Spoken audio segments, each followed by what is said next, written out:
searching. I'm looking for someone to give about me. I'm looking, I'm searching. I'm looking, I'm searching. I'm looking for someone to give about you. I'm looking, I'm searching.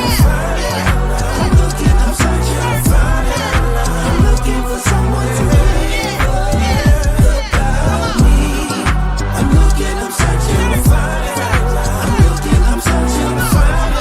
I'm looking for someone to give about you. It's from the love that's in me. I love the love. I am so grateful for the enemy, but yet they still attack me with the envy. They're trying to clog my drain, leave me empty. They say I'm honored every week. I say humbled and grateful, not to feel weak. Let the church speak. I'm on the wall, but they just... Okay, what's happening? What's happening? Happy Saturday. Listen, we in the building. It's a beautiful day in Chicago. A little hot, but ain't nobody mad about the heat. Because this is Chicago, and it was just kind of cold a month ago. So we grateful in here this morning. Special shout out to none other than the Brian Gorman. If you don't know him, please Google him. Please look him up. Brian means so much to us in this city. He has done everything from stage prep to political awareness, to political campaigning, to organizing, community development, artistry, DJ, man, so selected DJs. Brian Gorman was the visionary. It was his leadership for this project. That's why we always open up with BG. And I'm grateful to my big little brother. My first writing assignment came through Brian Gorman, and I'm grateful. Thank you so much. We love you so much. We open up with you. This is the Chicago Community Activism Podcast, live with Sista Afrika. We're going to get to our guests real soon because this time goes very fast. I want to say a special shout out and thank you to our ancestors who made it happen for us. Without them, who are we? We don't have a clue. They put in so much work, bloodshed, and tears to do things that allow us to do what we do right here, right now, building studios that we own today. You know, it's because of the work that they put in. We do not take that for granted. I want to say a special shout out to my mother. My mother made 91 on Juneteenth. Hey. We've been celebrating Juneteenth so long. Her name is June. And we've been celebrating Juneteenth all of my life, even in grammar school when we didn't go to school, because my parents saw it already to be a holiday. And people made fun of us and laughed at us and called us all kind of names. Y'all African, y'all Muslim. They didn't understand. But, you know, as I got older, I embraced that. Wow, they was calling me African. You know what I'm saying? They was calling me a Muslim. You know what I mean? But at the time, you know, we talking about the 70s, they was like trying to be funny. And so I'm grateful for all of those experiences because those are the experiences that shape us. So a shout out to my father, a recent ancestor, Reverend Dr. Kwame John Porter. Did a lot for the city, man. Ran for office, had the Reverend Dr. Martin Luther King as his campaign manager. And Dr. King would then turn around and have him run the first Chicago SCLC, Southern Christian Leadership Conference for Chicago. My father then would introduce Dr. King to Reverend Jackson. Reverend Jackson would start the National Reverend Push Coalition. So I'm grateful. And I'm not sitting here because of myself. It's the grace of God and my parents and the love and the consciousness that they have and had to put into me. I'm the youngest of 6. All of my siblings and I are either pastors or we work in servitude to others in the community. We're going to get to this show. This guest needs no introduction. He means a lot to the city. He has been on the front line doing a lot for the city for a very long time. I cannot remember the very first time we met, but what I do know is that we knew of each other for some time before we actually physically met. Mm-hmm. I remember working with this brother at the African Fest. And we both worked and ran the Hip Hop Pavilion for some time. Shout out to my ex-husband, Jason Alaria. He was around and did the work as well. And I think that TJ and I also worked in different services in terms of the community as it pertains to helping our people. And so much has happened through the years. I remember having so many meetings, late night meetings, organizing the Hip Hop Pack. Who are we? It was so much going on. Without further ado, I'm going to let him talk more and I'm going to be quiet. Y'all clap it up. Wherever you at on YouTube and Facebook at home, for our dear brother TJ Crawford. I'm sorry, your name. Tujos Yosef Abioye. But what he said. You can go Theo, and everybody knows me as TJ. Yes. So happy to be here. Man, I'm glad that you were available because I know you got a lot going on. You've been doing a lot. Yeah, a lot of visiting to do today, not a lot of production work Okay. today. Just it is Black Culture Week Mhm. officially, Mhm. and also officially I am relaxing. Oh, that's amazing. You know what I'm saying? It's So amazing, you know. taking some time off, making Yeah. sure I make that first things are first. That's right. Right. That I try to practice the wellness and the self-care that is necessary to be a gift or to be present, to Oh, be, absolutely. beneficial for yourself and for others. Mhm. So Yeah, your skin looks great. You look like thank you're you. working out. Yeah, You look really good. I'm doing okay. Yeah, Thank you. yeah, Thank real you. talk, Thank real you. talk. I think the first time we met formally, because we probably, ran in circles or Mhm. interconnected circles as young people though, was rolling out. And you, Was it? yeah, because you were writing. Absolutely. Through Right. you, Yeah. right? I did the So Dave I Jeff think, story. yeah, I think that And Twan that Walker. was the first time I don't know. I I don't know feel if like it's it was before that. I came home with Rolling Out. So that was 2000. And so Okay. like I literally came back from Atlanta Mm-hmm. with Rolling Out. Yes. Right. Yes. So that 4 to 6 year run for Mm-hmm. me is all interconnected. And maybe it's Yeah. like first 4 years because Yeah. I wasn't, I have a history of starting Rolling Out Chicago, then leaving, then coming back, which is I do that a lot. So, but all that to say that the timelines kind of get fused Yeah, yeah. together. But yeah, that's when I really the imprint of Africa on my brain starts with that though. No, I mean, I remember having meetings and you would come out to the house sometimes. Mhm. And that was built around another initiative. You know what I'm saying? That was I remember your husband, Jason, Yeah. and you being vending both in and outside Yes. of both the African Fest and I think the Festival of Life. Correct. And I mean, obviously was all over by Dusable. Right, right. And we plugged in, and then yes, coming out to the house, Mm-hmm. probably talking about a whole host It of was a things. lot going on, right? You know what I'm saying? It was Right. a bunch of things. Throw something in the air and see what drop. That's what we was talking about. For sure. And then I know you know my brother John. So I know we had done some work and been around each other around hip hop. You know what I'm saying? With John, of course. Yeah, I knew John at like 6. Yeah. You know what I'm Yeah, saying? yeah, he So, told me. or should I say John Monopoly? Please Right. forgive me. And was in the ATL. John, Yeah. when he was still John, we actually ran as a slate because we were both in Morehouse together our freshman year. So we ran as a slate for freshman class officers. Yes. We called ourselves a group of men. Right. So you always been about that life. A group so of men. we That's funny. I won. It's funny because the group of men was me. I was running for president. I think John was probably running for treasurer.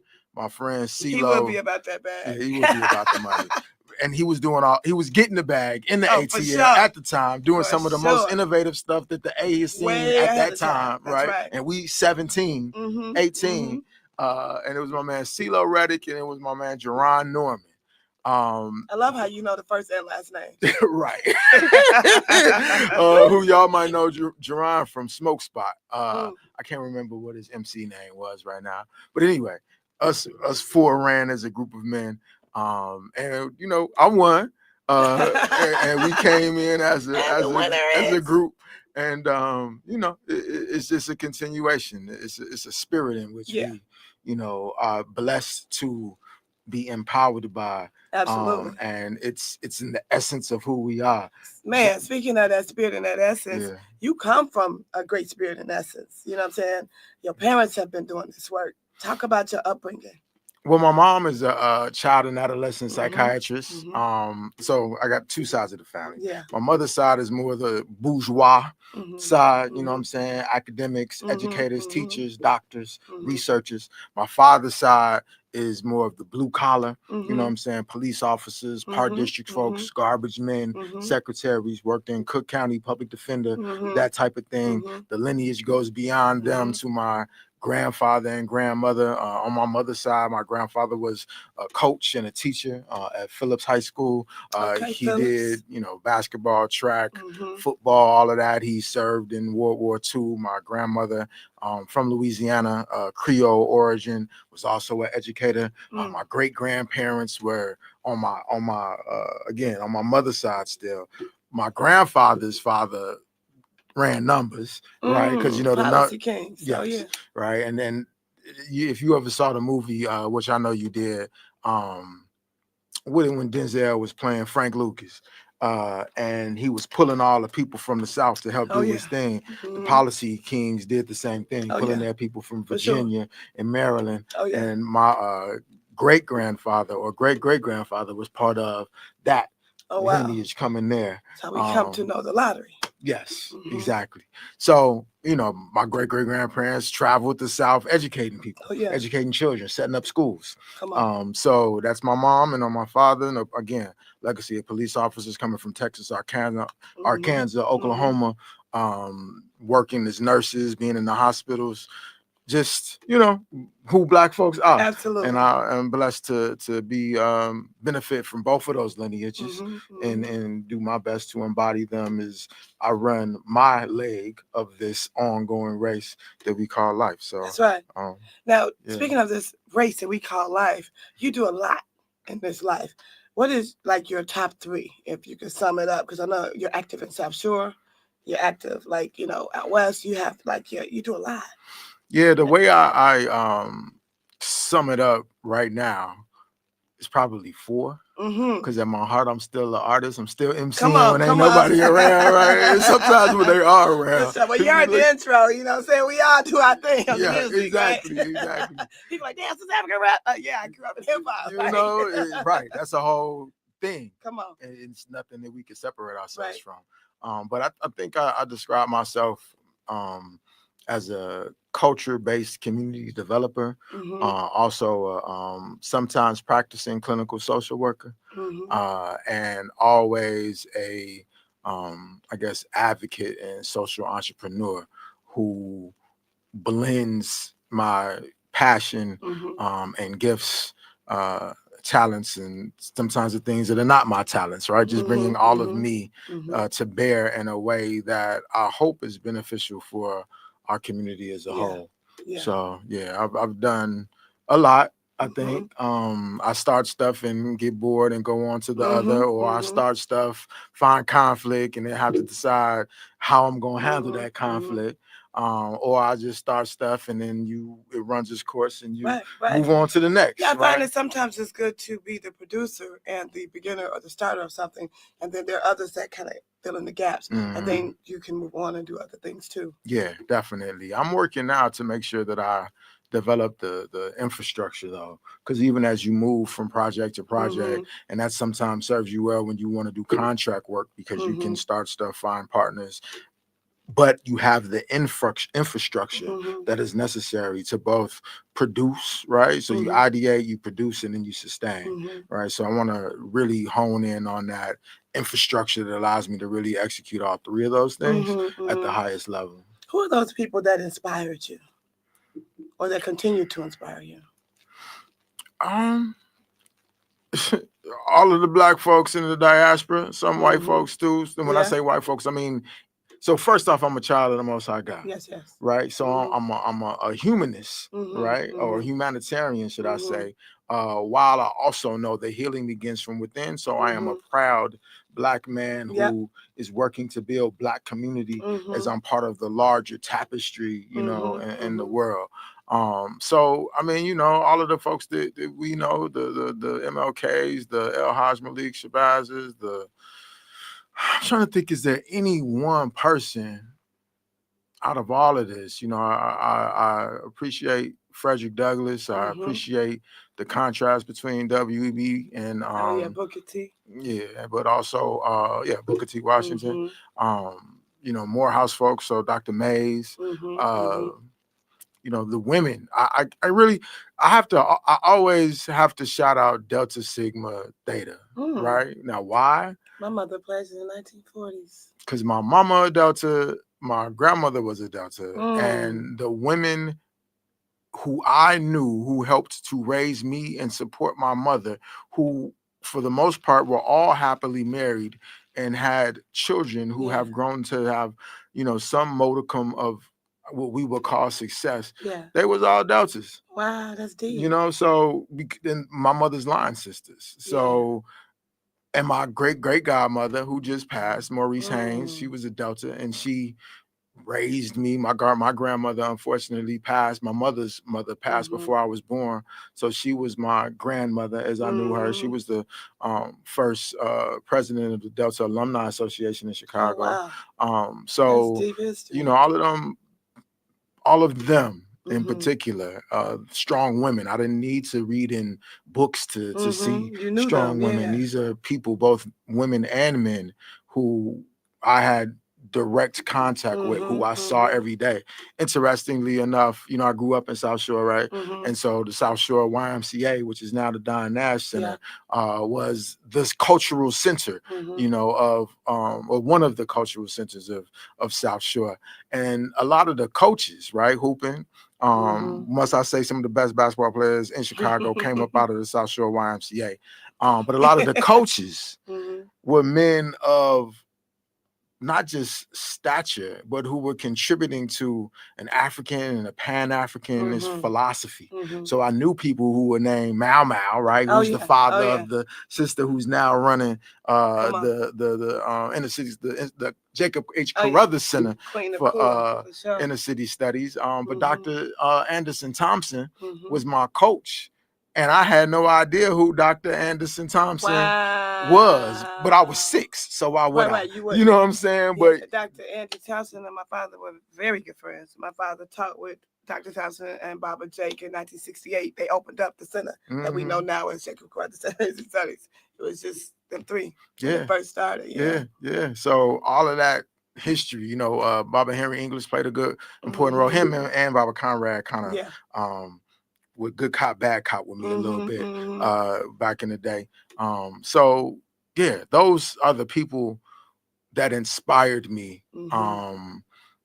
But maybe I should say they more so educated me and motivated me, because the things that there's a fire inside of me that I can't explain or say that there was an event. The thing that fuels the stuff that I do is the God in me and the gift that God has given me and what he has purposed in me to be. Now I'm still working to refine all that. Even at 49, I'm trying to mold and shape and morph to be and evolve is probably the best word to use. But that's where that comes from. That's real. If you could collaborate, partner, or connect with anyone, who is that? What does that look like? We like to have this show, not for the purpose of just having conversation, but to take it to another level. People are watching, people are listening, and people want to pour in. People want to make those connects happen. Who is that? Again, Africa, I'm a both and dude. Okay. Not an either or. Yeah. So to hone in on one doesn't feel right to me. Come on. Right? Because it's who are they? So we sit here, you talked about B. Gorman. I want to reconnect with him, as there are other my brothers, Mark Quinn. I'm still connected to these people, but be more intentional. What I'm really hoping to do, what I feel like I have to continue to give my best efforts before my clock runs out. My body clock runs out, spirit clock never runs out. Right. But what I feel purpose to do is to figure out a way or play my part in an intentional, supported, structured collaboration of Black folk that really comes together around the spirit of God in us, the history of who we are, which is embedded in our DNA, to return to to elevate the greatness that is us. That is us, yeah. In a way where those who have not had or who do not remember who they are and have not had the privilege to execute that in this lifetime where they can see and have that spark reactivated in a way that really, is seen in how we build community, how we build business, how we build houses of worship, how we make sure that this edifice is an house of worship, so that two or three or more gathered, right? Those are the types of things that I would like to do, and I would like to collaborate with those who are in that same mindset. That's real. And who have resource and who don't, but who are able to take and make the most of their time or talent or resource, which could be money, manufactured things, whatever, to really pull together in a way that makes the most sense. So I love that. And I find that as I mature, I'm real interested in only being around and putting my energy around exactly what you said. I don't feel like we have the time to pity pat or to play with what's happening, the larger scope of the world, as well as what it is that we came here to do. Yeah. You know what I mean? So I don't want to play with myself. Yeah. You know what I mean? And I'm definitely not going to let nobody play with me. Not at this stage. Yeah. Everything is intentional. Yeah. Yeah. One of the things I have to consistently do for myself is emotions are a reflection of what we feel is important to us, right? So I have to make sure that while I acknowledge my emotion and I feel whatever it is that is there, that's my principle and purpose is not overrun by my reaction, which can then be said as an emotional state to what we experience in this world, right? So how do I work to heal fractures within my own self, or learn to work in a way where I can bind the gap that is created by that fracture and be better, and at the same time figure out how to do that with my brothers and sisters, in my community, in my own personal community, as well as the larger community and to the larger world community that we talked about. Man, that's real. In closing, I got to ask this question because Chicago's a beautiful city, but Chicago has challenges like most major cities. What do you say to that young person or that seasoned person that has to ride the train back and forth 24 hours a day? They have nowhere to go. They have no hope. They don't have a village, or they don't know they have a village, or they have not tapped in. What do you say to that person? The fact that you are breathing, that you have the breath of life, means that you have everything inside of you already to create a physical and mental reality that is better than what you are currently experiencing. And as hard as it may be, if you can center yourself in that reality of the God that is within you, it will allow you to overcome, to persevere, and to generate everything that you need for a better experience. And in this case, we would say a better life. So if you ride the rail line back and forth, man, there's plenty of people out here who got some support for you. When you see people who do you wrong, or experiences or places that you don't want to be in, recognize that this is not necessarily the person. What you are experiencing is the outgrowth of whatever their personal experience has been.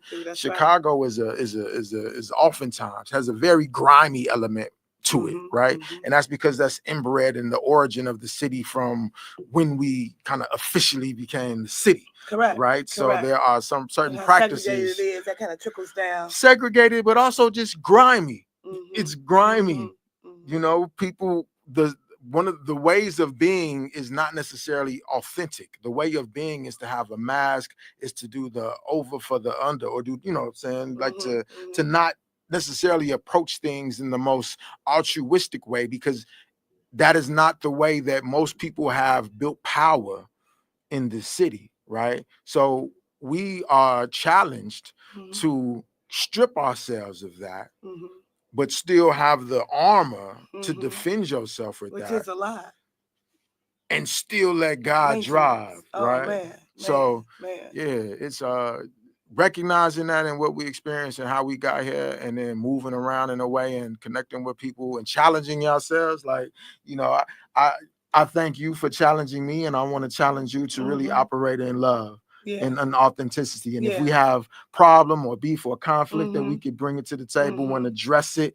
Right. Yeah, we have. Yeah. I like how you said that. Yeah. You just So jog my memory. Like, so we had real conversations and tapped in. Like, man, bro, we good. Like, you know what I'm saying? And that's real when you see it that way. You know what I'm saying? When you're not have a low frequency and it's not petty. You want to see the best in us. You want to see that love and that connection, collaboration happen.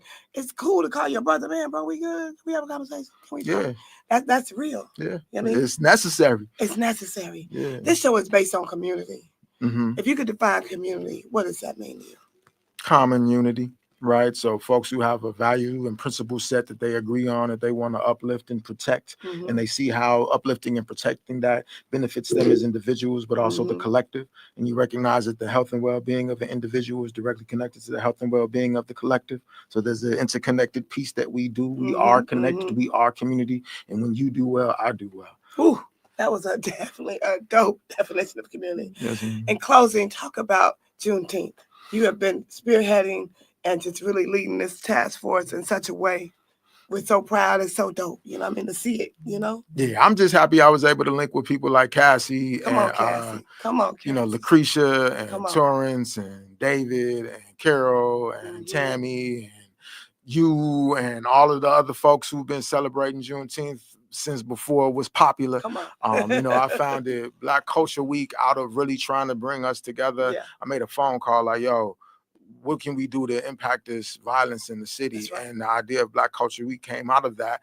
And the Juneteenth piece, because we were doing it before Juneteenth, recognizing what Juneteenth is. And I know we got to close. So recognizing what Juneteenth is and what it means to Black folks and the celebration and commemoration and collaboration around that, to put us in a space where we are who we need to be. Yes. Juneteenth represents all of that. Right, there's an ancestral component that people don't really tap into from a Juneteenth piece either. Right, so from a West African standpoint, from a Nubian standpoint, and then traveling over to this continent and be able to break free from chains, right, to have opportunity to demonstrate where freedom is in real time in ways that are reflective of the Most High God that lives within. Like, yeah, so the work around Juneteenth is just to, you know, continue to celebrate that and try to uplift those things in the most authentic way possible. And we're going to continue to do that and get even better at doing that from this point forward. For sure. How do people find you? You can hit me on Instagram, The Real Coach Crawford. You can email me at therealcoachcrawford@gmail.com. And I think those probably, I'll just leave it there. All right. I want to say thank you. Thank you. I really appreciate you. You do a lot. You know what I mean? You're very modest. You know what I mean? We could be talking for hours about things that you've created, institutions you've built. So I want to say thank you, definitely, for being a guest on the Chicago Community Activism Podcast. And I'm grateful. And I would like to work more with you as well. Yes, ma'am. You know what I'm saying? We got to pull it together tighter. Our ancestors are dependent on us. Yes, ma'am. Man, special shout out to B. Gorman, Diverse City Bronzeville Podcast Studios, the Chicago Hip Hop Heritage Museum, TREC, TRECC Foundation, nephew Ron Rilla of Rilla Noise on the boards today. Africa, of course, Africa Cares /humble. We're just grateful, man. All of you all that have been a guest previously, those that would like to be a guest, those that look at this and share it and have these conversations to get conversation to doing actual work and building institutions. We love y'all. We appreciate y'all. Thank you so much. Live with Sista Afrika, the Chicago Community Activism Podcast.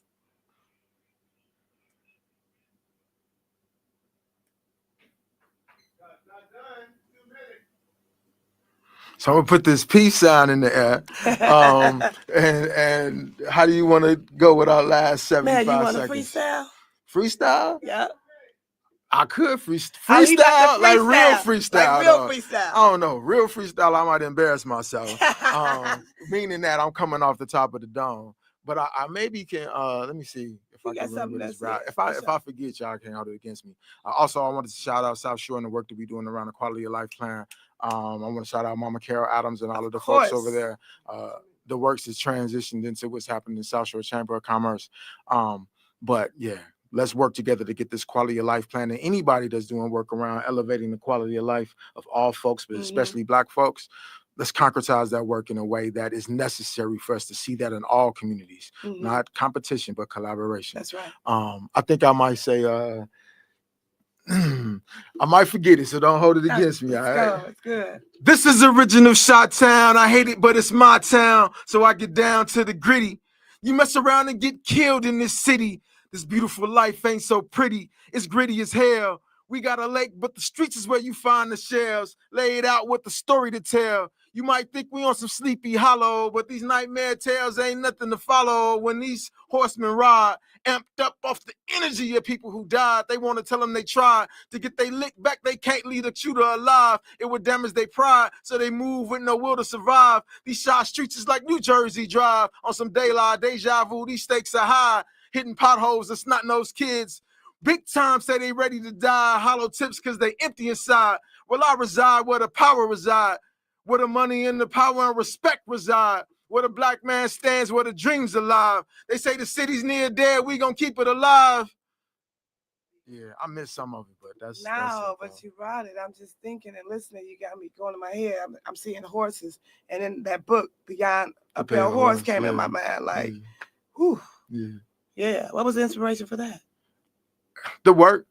Yeah. You know, just I remember when I wrote that, and it was probably after a group session with some young men when I was working on the west side, in the Mob for Redemption Project, what is now the Sankofa Wellness Village, and you know, it just I communicate through music, so it just came and I jotted that joint on down, and just our experience and trying to really not even trying to translating what you feel with our community and specifically with our young folks. And people don't understand. They think this violence is just wild, and these gunshots, these are really tears. These is really the expression of pain. The back and forth is someone trying to hold on to their personhood, to prove that they value and care for their friend, not to prove, to demonstrate. It is a demonstration of how much they love their friends and their family and how hurt they are, right? How much a prisoner of these moments they are, and how they are trying to break free to reclaim some of their own personhood. And the way in which they've been taught to do that is through violence, but it's really through power, right? And the power that comes from that. We have to be able to give them or help them identify even greater power. Yeah, how to process that when they feel that pain, that hurt, those emotions. Yes.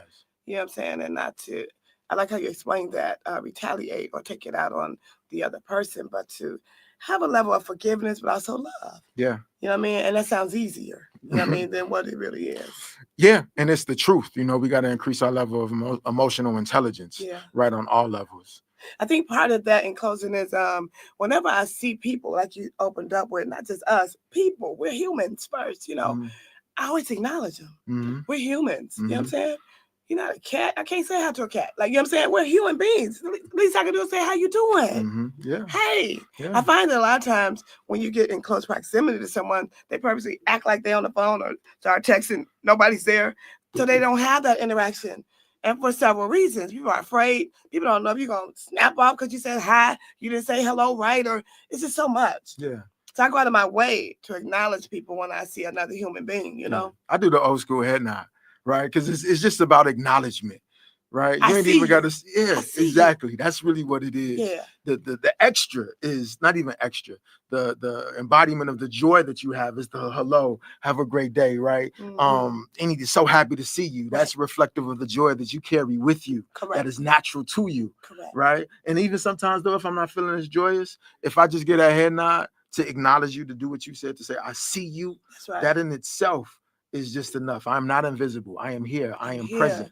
I am present in this space with you, right? And that is all that is necessary, right? To recognize just the divinity or the being of a person. Absolutely. People ask all the time, how you doing? My mentor, the late, great Philip Jackson, would always say, I'm excellent. Even as he was going through cancer, I'm excellent. So I just took that, you know what I'm saying? I'm empowered and I'm grateful. And you know, I'm good. I'm here. You know what I'm saying? I can walk on my own. You know what I'm saying? I ain't got no bag to use the bathroom. I'm here. You know what I'm saying? It's a lot of stuff going on with people and their health. We here, man. We walked in there ourselves. Yes, ma'am. Man, but thank you again. Thank you. And thank you for them bars. Yes, ma'am. Everybody should have at least 16. At least. Yes, I agree. Everybody should have at least 16 of them. Exactly. You know what I'm saying? We're I going to agree close with with that. Thank you, kid. I really appreciate you. Thank I you love for you, having brother. me. We are who we've been waiting for. We all we got. We are our own sunshine. I'm looking, I'm searching. I'm looking. I'm looking, I'm searching. I'm searching. I'm looking for someone to give about me. I'm looking, I'm searching. I'm looking, I'm searching. I'm looking for someone to give about you. I'm looking, I'm searching.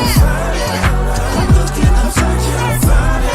I'm looking for someone to give about me. I'm looking, I'm searching. I'm looking, I'm searching.